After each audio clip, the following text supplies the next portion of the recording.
কারোর চোখে ক্ষীণ দৃষ্টি, কেউ বা সম্পূর্ণভাবে দৃষ্টিহীন, কিন্তু তবুও সমাজের চোখে তারা এক একজন উজ্জ্বল নক্ষত্র। আর 5টি সাধারণ ছেলে মেয়েদের মতোই তাদের জীবনযাপন, যদিও সেটি 4 দেওয়ালের ভিতরে, কিন্তু সেখানেই রয়েছে তাদের এক অন্য পৃথিবী। নবদ্বীপের এপিসি ব্লাইন্ড স্কুল।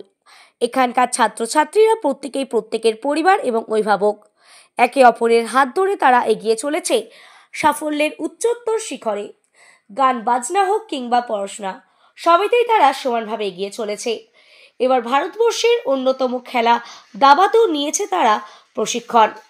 দৃষ্টি না থাকলেও গুটির মধ্যে রয়েছে বিশেষ এক চিহ্ন।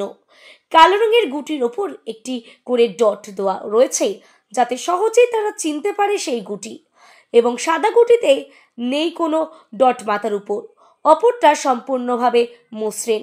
এছাড়াও দাবার বোর্ডের পাশে দেওয়া রয়েছে বিশেষ নম্বর। এগুলি হাত দিয়ে ধরলেই অনায়াসে তারা বুঝতে পারছেন কোন গুটি কত ঘরে দেওয়া যাবে।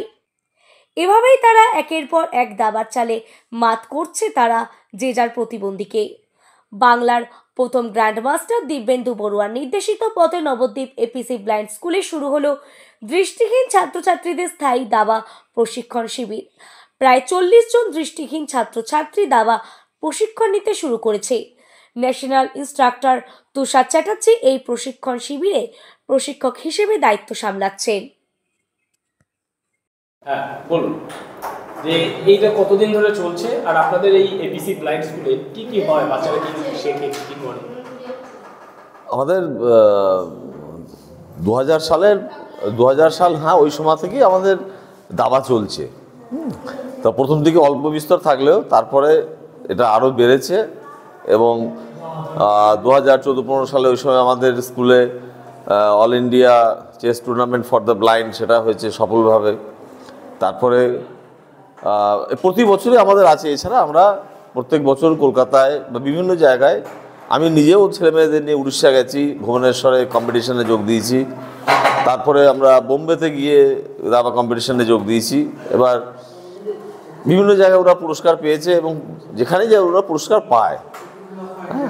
তা শুধু দাবা নয়, তার সঙ্গে সঙ্গে সমান তালে ওদের সাঁতারও আছে, গান বাজনা, নাচ সবই আছে ওদের। আচ্ছা, এখন এটা কতজন খেলছে, মানে প্রশিক্ষণ নিচ্ছে কতজন? 40। এখন প্রশিক্ষণ নিচ্ছে আমাদের 40 জন।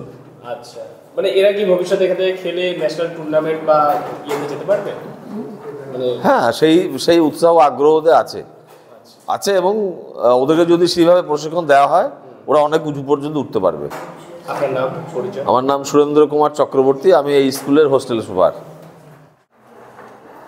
হ্যাঁ, এই যে দৃষ্টিহীন হয়েও তারা দাবা খেলছে, আর 5টা মানে সাধারণ মানুষের মতোই, তো এই বিষয়ে কিভাবে তারা এই দাবাটা শিখলো, আর কবে থেকে শিখলো, যদি জার্নিটা একটু বলেন, কিভাবে তারা খেলছে? অ্যাকচুয়ালি আমরা খুবই লাকি যে নবদ্বীপেই এই দৃষ্টিহীনদের একজন মানুষ ছিলেন, শঙ্কর চক্রবর্তী মহাশয়, যিনি করোনাকালে আমাদের ছেড়ে চলে গেছে। উনি অ্যাকচুয়ালি বেঙ্গল চ্যাম্পিয়ন হয়েছিল দৃষ্টিহীনদের মধ্যে, এবং ওনার হাত ধরেই নবদ্বীপে একটা দৃষ্টিহীনদের দাবা খেলার পরিবেশ পরিস্থিতি তৈরি হয়েছিল। এবং সেখানে দাঁড়িয়ে এই school, Nabadwip APC blind school, আমাদের গর্বের স্কুল, এই স্কুলে ন্যাশনাল টুর্নামেন্ট হয়েছে। গত 10-12 বছর আগে একটা ন্যাশনাল টুর্নামেন্ট হয়েছিল।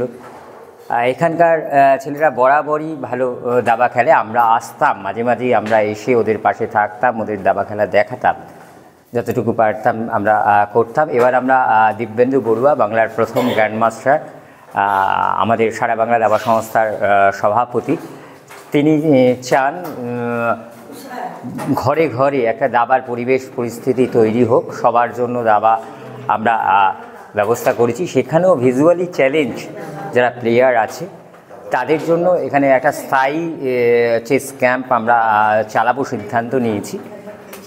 সেখানে আমি নিজে ন্যাশনাল ইনস্ট্রাক্টর আছি, যে আরও বেশ কিছু কোচকে এখানে নিয়ে আসবো, যাতে করে দাবার আরও খুঁটিনাটি বিষয়গুলোর সাথে সাথে এরা আরও তথ্য জেনে, ইনফরমেশান এদের কাছে আরও আসবে চেস নিয়ে, যাতে করে এরা আরও ভালো দাবা খেলতে পারে এবং ওপেন যে কম্পিটিশানগুলো আছে সেগুলোতেও এরা পার্টিসিপেট করে বাংলার দাবাকে আরও এগিয়ে নিয়ে যেতে পারে।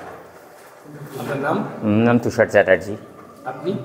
আমি এখানকার দায়িত্ব পেয়েছি সে প্রশিক্ষণ দেওয়ার। আমি ন্যাশনাল ইন্সট্রাক্টর এবং নদিয়া জেলা দাবা সংস্থার সেক্রেটারি।